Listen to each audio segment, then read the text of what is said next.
kita bakal ada acara bisnis matching. Pokoknya ngomongin semua tentang durian deh di Semarang, di Hotel Wujil, Ungaran ya, Semarang. Terus kita juga bakal ada kunjungan ke kebun durian yang udah profesional, keren, mantap, dan bisa dijadikan percontohan buat semuanya yang ikuti acara itu.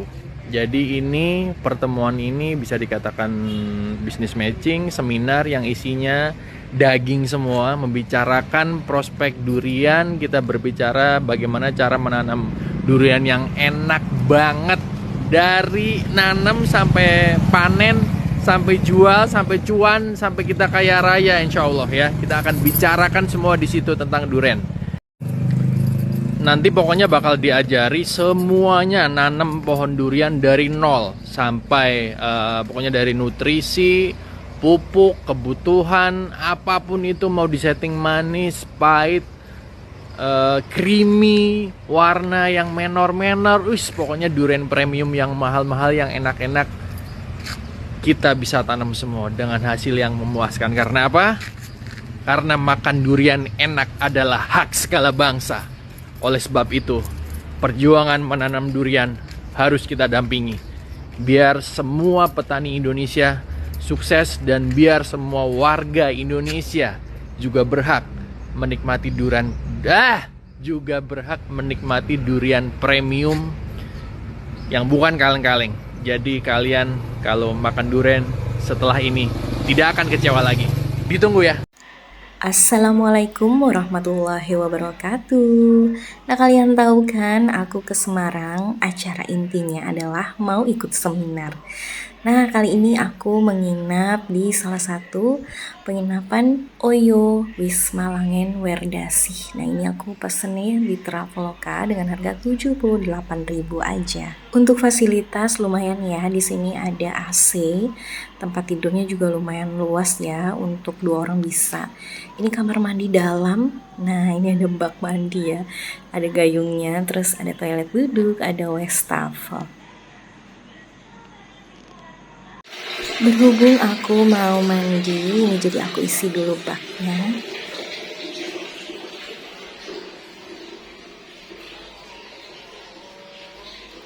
Sekalian mau sholat subuh. Nah, ini aku mau kasih tahu kalian suasana penginapan ya di luar tuh kayak gimana. Ini penginapan aku letaknya di lantai 2. Nah, ini tuh sebelah kanan ya, pencahayaannya redup juga. Di kiri lebih ya, karena suasananya kan nggak kelihatan, di sana tidak ada pencahayaan. Setelah terang, nah ini aku sambil melakukan perjalanan ya menuju lokasi. Kalian bisa lihat kan banyak pohon-pohon, jadi memang tidak ada lampu ataupun pencahayaan lainnya. Nah, kondisinya jalannya juga di sini tuh naik turun ya, kayak perbukitan gitu. Dan udaranya juga enak, sejuk. Kalian kalau pernah ke Semarang ya, daerah pemukiman ini ya, penduduknya itu suasananya masih asri. Jalanannya pun kalian bisa lihat. Ini aku naik transportasi Gojek ya. Jadi insya Allah tuh kalau di sini masih terbuka ya untuk ojek online. Jadi nyaman juga gitu kalau seperti aku pendatang yang mau jalan-jalan ke lokasi satu ke lokasi lainnya.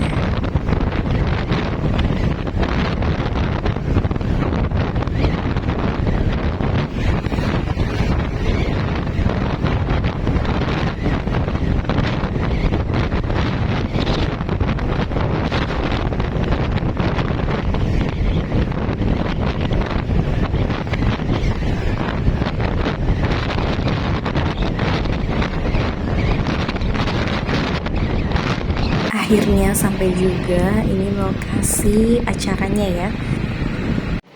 Langsung aku registrasi. Nah, ini lanjut untuk makan snacknya ya. Jadi di sini tuh ada snack, ada minuman teh atau kopinya. Jadi langsung aku sarapan juga di sini ya. Yang berminat boleh langsung dengerin materinya. Ini daging banget. Banyak. Jadi kan biasanya bakar-bakaran. Ya kan? Buat ada lubang, 8 lubang. Di situ kita biasakan bakar di situ, sampahnya taruh di situ. Artinya merangsang pertumbuhan akar ke lokasi itu. Baru mupuknya di mana? Di situ, bukan di sana. 3 kali aja. Setelah panen buah sekali, sebelum dia atau pas dia bunga ya, gini. Pupuknya adalah setelah buah selesai pupuk sekali, dia muncul bunga pupuk sekali, pembesaran buah sekali selesai. Kalau saya, jangan tiru ya, karena ini alirannya beda, bukan kebun. Ya, Oke? bukan Tiga kali. kebun ya, ini Ya. teman-teman lainnya kan kebun, Ya. kita bukan kebun. Ya. Karena kita hadapi itu juga. Yang terwujud sampai hari ini, alhamdulillah, Perpustakaan Durian Indonesia di PT Durian Travel Jasinga Farm, kami berani menggaranti yang terlengkap di seluruh Indonesia. Dan itu hasil dari eksplorasi durian Nusantara. Kami di manajemen Durian Traveler Jasinga Farm bekerja sama dengan Dirjen Hortikultura, langsung dipimpin oleh Bapak Dirjen, Bapak Anton. Salam untuk kita semuanya, dan insya Allah nanti beliau akan menjadi Dewan Suronya di pergerakan kami. Eksplorasi durian Nusantara yang kami lakukan bersama Kementerian Pertanian tujuannya adalah untuk menyelamatkan, mungkin bahasanya Bu Amin, platform nutfah Ibu. Ini mohon maaf Bu, ilmiah sekali memang saya. Jadi kami mencari bakat-bakat terbaik melalui ajang audisi. Kalau teman-teman mungkin melihat ada Indonesian Idol, sama Pak, kita melakukan kontestasi tersebut di beberapa daerah penghasil durian yang menurut kami punya potensi. Sulawesi Tengah, Sulawesi Selatan, Aceh, Sumatera Utara, Sumatera bagian selatan, sampai dengan Bengkulu. Ya, mungkin teman-teman yang dari Bengkulu nggak tahu bahwa saya 3 tahun keluyuran di sana. Disitulah akhirnya kami bisa memetakan potensi durian-durian Indonesia yang suatu hari bisa bersanding, bukan menyaingi ya, kita nggak suka bersaing, bersanding dengan Musangking, Blackthorn atau yang lain. Namun masih perlu uji adaptasi, uji kelayakan, produktivitas dan yang lain. Itu yang nanti saya akan merepotkan Ibu Ami matur suwun, karena Bu Amin yang saat ini satu-satunya menjadi partner kami. Sebelumnya kita ada merepotkan almarhum Pak Panca, saudara kita yang sudah di surga insya Allah, yang dulu sering banget saya repotkan keliling sampai ke Aceh. Itu yang akhirnya langkah kami agak timpang karena kehilangan figur seperti beliau. Ini ngoceh-ngoceh aja Pak, saya sebenarnya nggak ada materi Pak. Oke, lanjut di sini. Alhamdulillah dengan karya kami di Jasinga Farm yang akhirnya sekarang bermitra serius dengan Kementerian Pertanian. Walaupun Pak Menterinya lagi sekolah, itu gak ada urusan dengan kita Pak, karena mungkin beliau kurang pintar ya Pak. Gitu. Jadi akhirnya sekarang kita membuat pergerakan yang seperti teman-teman ada di sini. Nah ini saya mau jelaskan, sebenarnya pergerakan ini pergerakan apa?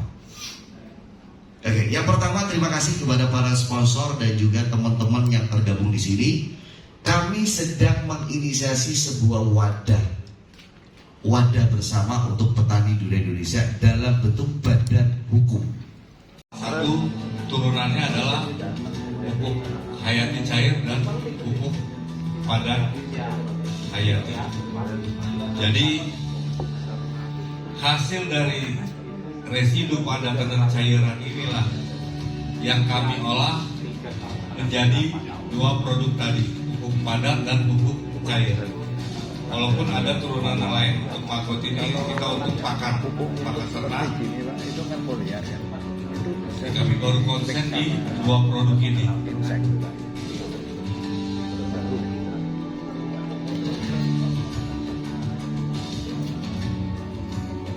Soalnya kalau sendiri-sendiri kan tidak efisien. Jadi kalau produk kami jatuhnya di brandnya di pupuk hayati. Jadi izin edar kami di Kementerian Pertanian di pupuk hayati. Yang mana kita tahu kalau di Pupuk hayati ini itu disebutkan ada unsur hara makro maupun mikro, bahkan ada hormon ya. Tetapi tidak ada persentasenya Pak. Jadi hanya menyebutkan NPK dan seterusnya. Karena kebutuhan tanaman kan kalau makro mestinya kan banyak. Dan tadi ada tayangan yang menyatakan ini bisa 100% tanpa membutuhkan yang anorganik. Penasaran Pak? Seperti apa? Terima kasih Bapak. Iya Ibu, mungkin nanti bisa ditayangin hasil uji lab kami Bu ya. Iya. Ya. Kalau kami memang kalau untuk unsur hara makro, mikro ataupun hormonnya otomatis pasti yang berbahan hayati ataupun organik itu pasti akan kecil Bu. Makanya kami izin edar kami jatuhnya di pupuk hayati, jadi lebih ke bakterinya Bu. Ya. Ya tadi penasaran karena kok bisa 100% tidak usah pakai yang lain gitu. Iya. Itu Karena yang itu kan berdasarkan memang beberapa uji coba kami itu bisa untuk tanaman-tanaman seperti hortikultura, seperti sayuran ataupun umur pendek kita bisa produksi ya. tanpa, walaupun tetap kami nggak sarankan ke petani untuk 100% organik ataupun ke arah organik karena belum bisa ke petani itu untuk ke sana. Iya, ada Tetap kami campuran ya? selalu kombinasi. Kombinasi. Ya, yang kami rekomendasikan kombinasi. Ya, terima kasih Bapak. Ya. Selesai materi, kita semua istirahat untuk makan siang ya guys. Nah, ini aku ambilnya banyak banget. Lapar berat kayaknya ya. Setelah isoma, kita kumpul lagi di ruangan dulu ya, sebelum melakukan perjalanan ke kebun. Deket kayak apa nih? Meskipun pupuknya yang ngasih saya. Pupuknya yang ngasih saya. Nah, ini aku kira Adin Abdul Hakim itu nggak datang. Ternyata ada guys. Jadi ini tuh salah satu postingannya ya di story-nya Adin. Ada 2 ya, kalau nggak salah aku save. Nah, ini tuh posisinya dia ada di belakang. Seru juga sih, karena salah satu ini ya, tim dari Durian Traveler. Nah, ini juga ya. Jadi di sini tuh memang kita ngomongin kayak cuan ya. Karena menanam durian hasilnya itu pasti memuaskan ya kalau memang benar caranya. Nah, di sini tuh dikupas tuntas guys. Aku yang awam banget akhirnya paham ya. Jadi suatu saat aku ingin banget ya jadi pengusaha petani durian. Ini lanjut untuk ke kebun durian ya sebagai percontohan. Dan ini aku melakukan perjalanan bersama Mbak Catherine yang ketemu di saat seminar. Jadi Mbak Catherine ini posisinya memang dari luar kota ya, aku lupa dari mana. Terus datang gitu ya untuk transportasinya, dia bawa mobil, jadi aku numpang. Wah, ini tuh nyaman ya naik mobil bareng Mbak Catherine. Kalau yang lainnya juga ya, jadi kalau memang nggak bawa kendaraan bisa numpang ke temannya gitu ya. Karena lokasinya lumayan ya dari tempat seminar atau hotel yang tadi kita di sana gitu ya, itu menuju ke kebun ya lumayan jauh. Jadi lumayan untuk kalau misalnya mau naik kendaraan umum atau naik Gojek juga sebenarnya bisa ya, cuma kan aku nggak tahu lokasi tepatnya. Nah, ini tuh karena Mbak Catherine tahu ya ada mapnya, jadi aku mah tinggal numpang aja. Pokoknya ini suasananya belokannya mirip ya. Ini tuh belokan yang tadi mau ke arah penginapan aku guys. Nah, ini tuh jalanannya lumayan ya, agak sepi, cuma ya gitu ya, naik turun perbukitan. Nah, menuju untuk ke kebun, di sini tuh para peserta yang lain juga menunggu ya. Jadi pintu masuknya di sini. Nah, untuk lokasinya ini sejuk banget karena memang area perkebunan guys. Mbak Catherine ini juga salah satu pengusaha ya, pengusaha petani durian, jadi nanam durian dan dijual juga hasil panennya. Jadi kalau buat kalian yang memang ngerasa gitu ya punya kebun atau lahan tanah di dataran tinggi, itu tuh bisa banget loh dikelola untuk menanam buah durian.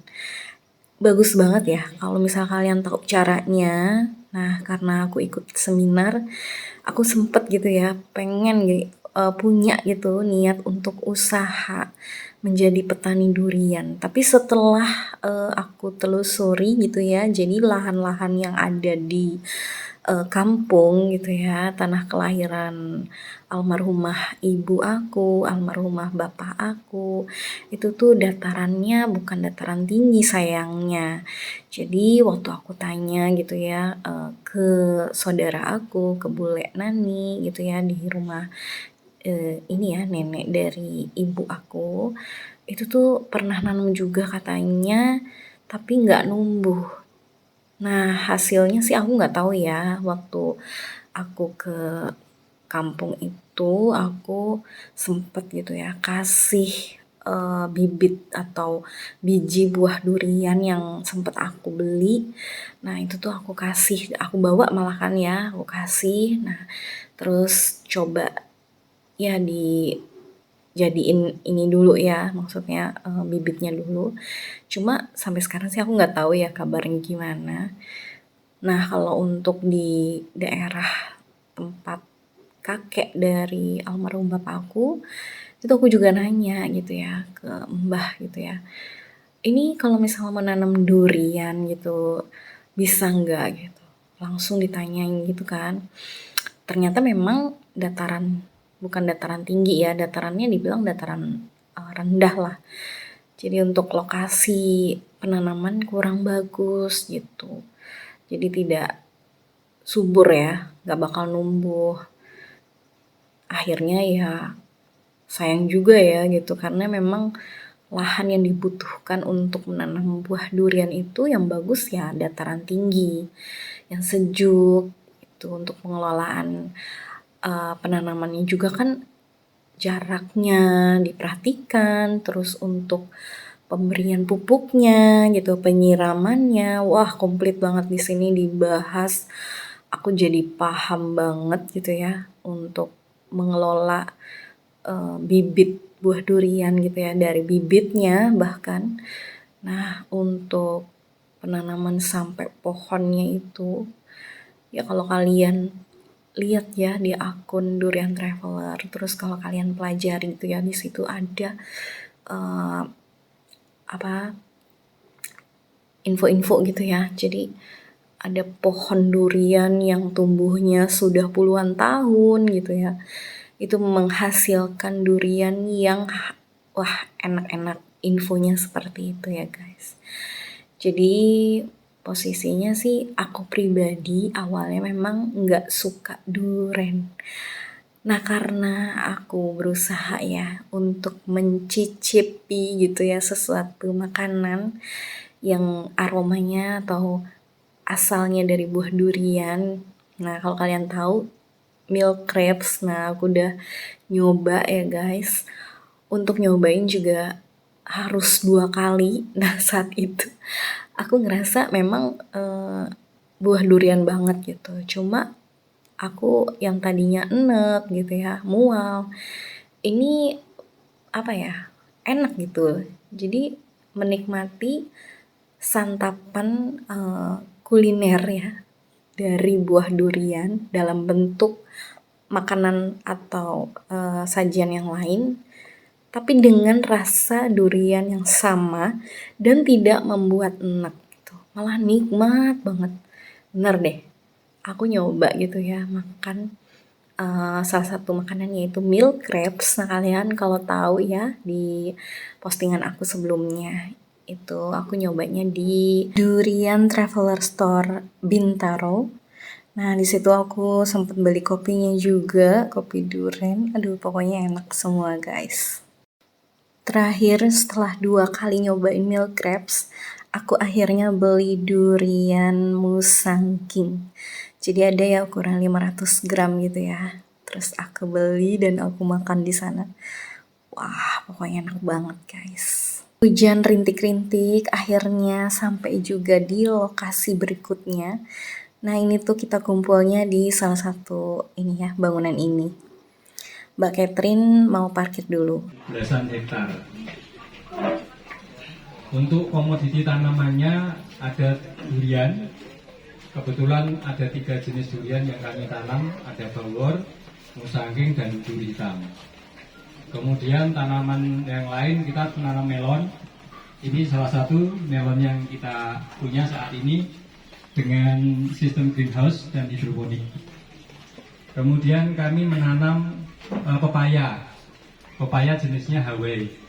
Pepaya Hawaii ini kalau di pasaran mungkin agak kurang terkenal ya, tapi harganya luar biasa. Jadi kami ngambil margin yang besar untuk nanam pepaya.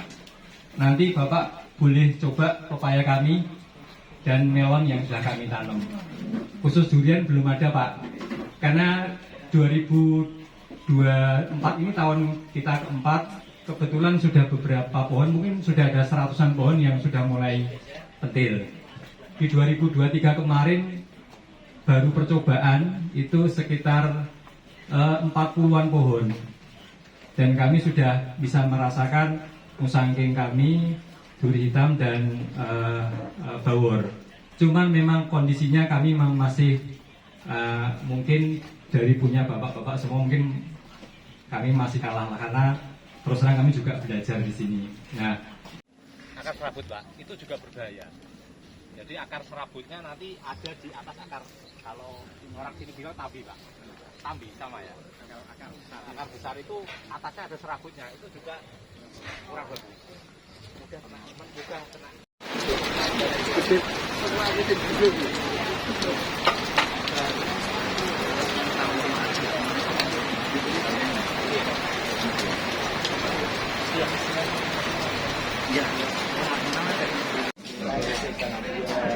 Kenyang.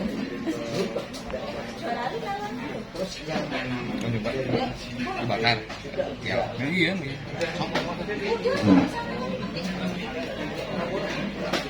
Oh, bakar lebih apa rasanya?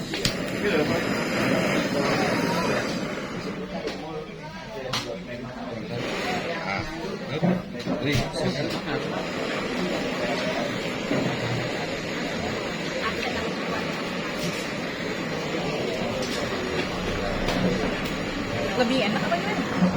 Lebih agak smoothie. Pakai sendok tuh. Plastiknya. Nah. Bagus. Ada sendok plastik.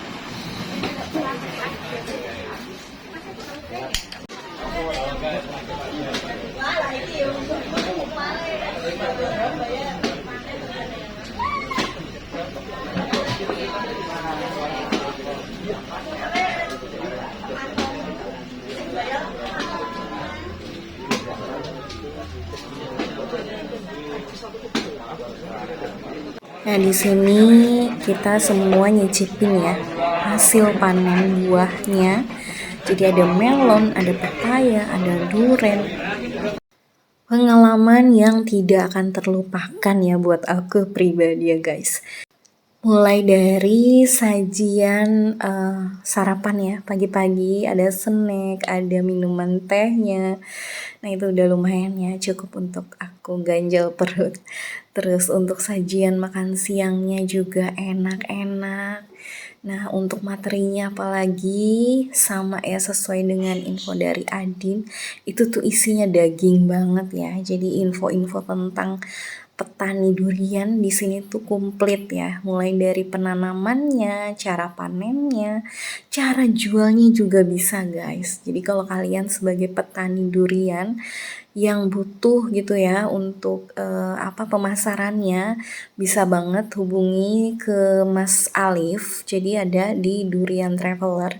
Kalian bisa cek di Instagramnya ya, akunnya itu ada adminnya. Coba tanya-tanya aja. Jadi minta hasil panen buah durian, musangking, blackthorn, pokoknya yang keren-keren gitu ya, yang memang berkualitas bagus, itu tawarin. Setelah acara, jadi di sini tuh aku sempet ya minta tolong anterin sama Mbak Catherine pulangnya karena aku harus balik ke Jakarta. Jadi minta anterin ke lokasi terdekat untuk naik bis. Jadi ada terminal kecil lah gitu ya. Ya ampun baik banget Mbak Catherine. Aduh makasih ya udah nganterin aku. Akhirnya aku bisa pulang kembali ke Jakarta. Nah, makasih buat kalian yang udah nonton video aku kali ini. Tunggu video-video aku selanjutnya. Wassalamualaikum warahmatullahi wabarakatuh.